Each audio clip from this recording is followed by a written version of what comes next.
The classic horror movie Poltergeist had a terrifying premise. When a new neighborhood was built over a cemetery without moving the bodies, the angry spirits attacked the residents. But here's the scariest part. The film was based on a true story in Denver, Colorado, where a beautiful public park still hides a dark secret.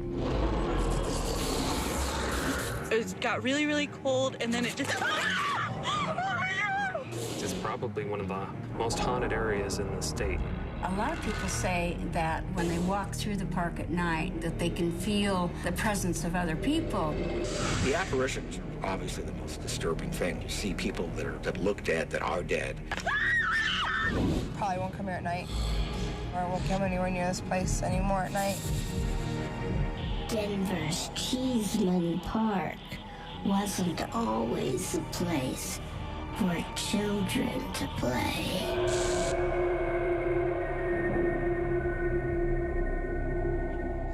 It used to be a cemetery.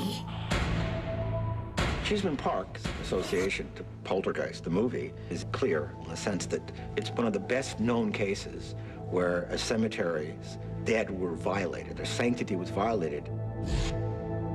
It was a large cemetery, and for the first 3/4 of a century, it was violated frequently by grave robbers. They took clothes off bodies, they stripped things off the graves, knocked over the headstones, and then what do? They decide to grow grass, and they mow the thing over. And what happens? People who lived in the vicinity seeing corpses at their doors. As Denver grew, by the 1890s, this was prime real estate in the area of the cemetery. So there was a move to close the cemetery and make it into a park. They ended up hiring somebody to come in. He was being paid $1.25 a head to dig up the bodies and move them. There was a shortage of adult caskets, but they had lots of children's caskets. So he had to break up the bodies to get them in. They wouldn't fit. People were broken up physically. I mean, you've got an arm in one end of town, you've got a head in the other end of town. Eventually, things got so out of control with this, they closed the whole thing off, sealed the grave, said no more in, no more out, and that's how it sits today.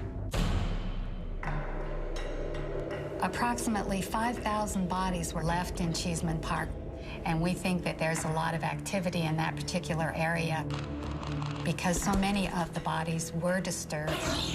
Some of the people who've lived around the area have reported that they've actually seen faces in the mirrors in their houses, or sometimes just heads actually looking into the windows. My house is close to Cheesman. I see spirits coming up and down the stairs. They walk through doors. They'll come and stand right in front of me. Ground-penetrating radar locates the bodies still buried beneath the park. Start over here and come back at it that direction. That's interesting. There. That's a coffin, you guys. The ground-penetrating radar has found something that looks very much like a grave. It's distinct in shape. It's the right depth. It has the right geometry. So there's another one right here. Oh, no, you guys, this is a grave city out here. Paranormal investigators devise a plan to make contact with the dead. Let's go ahead and start walking around. So we investigate from both aspects, scientific and psychic.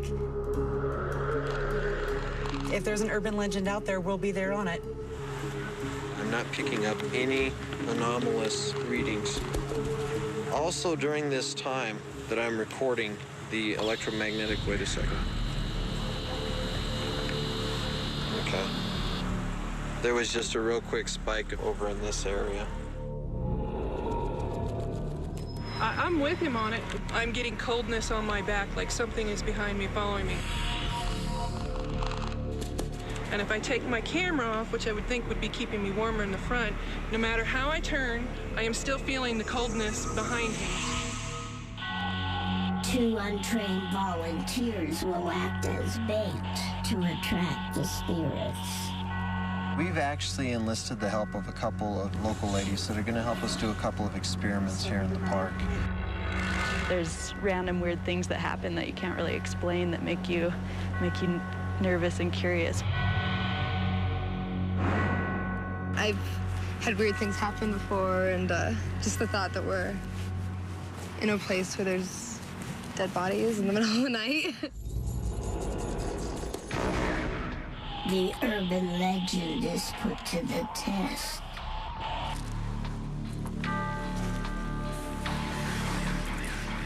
All right, girls, I have some news for you. Go ahead. You are actually on an unmarked grave inside of that tent. So the tent's on top of it? You are on a grave. Yes, you are. Our tent is sitting on top of the grave they found. So what I'd like you to do now is go ahead and break out the compass. I want you to move the compass very steady, and you're keeping an eye out to see if the compass needle moves in any direction. Oh, wow, come here. If you move it right here. Whoa. It moves drastic. Oh my God. The lamp just went out. Oh my God. The lantern just shut off on its own. What could be happening is due to the fact that spirits will draw on an energy source that could be causing your lantern to go on and off. So just stay calm and keep telling me what's going on. Okay, so we were just taking the compass and moving it around the tent, and then the lamp just shut off by itself. The compass thing really freaked me out. And now, I don't know, it just feels really... It just feels like... There's something outside of our tent. I was sitting here, I was kind of just laying down. It was really quiet. It got really, really cold, and then it just... You definitely heard it, though, right? Yeah. The first one was really... I need you to calm down. Okay. They can't hurt you if you don't allow them to. You need to stay calm. We can see you. There is nothing near you that is living. It seriously feels like a hand or something. I don't know. It's cold. We're just gonna try to get situated and just get ready to go to sleep. I'm trying not... Okay. I swear to God, I just felt something grab my back. Sorry, I'm trying not to freak out. We were just getting ready to try to go to sleep, and I swear to God, I felt something grab my back. Hey, don't sleep over there. Something grabbed her back. And, we were both about to cry. There's no point in getting frightened, and there's no point in getting excited. You need to calm down. I'm not sitting in this park. This is ridiculous. I don't know if I want to stay. Further attempts to document spirit activity were suspended. Cheesman, tonight has been chaos. We're looking at residual energy of the anger from what happened to all of these people. I mean, there's definitely something here. I don't know how to describe it, but it's a little bit terrifying. Ghost stories are fun when they're stories, but when they're real, it's too much. So what is it that makes an urban legend scary? Is it the touch of an unseen presence in the dark? The sense that you're not alone in an empty room? Or is it coming face to face with your worst fears, finding out that what you thought was harmless is frightening and real? For some, it's not what can be understood, but what cannot, the unknown. I'm Linda Blair. Good night.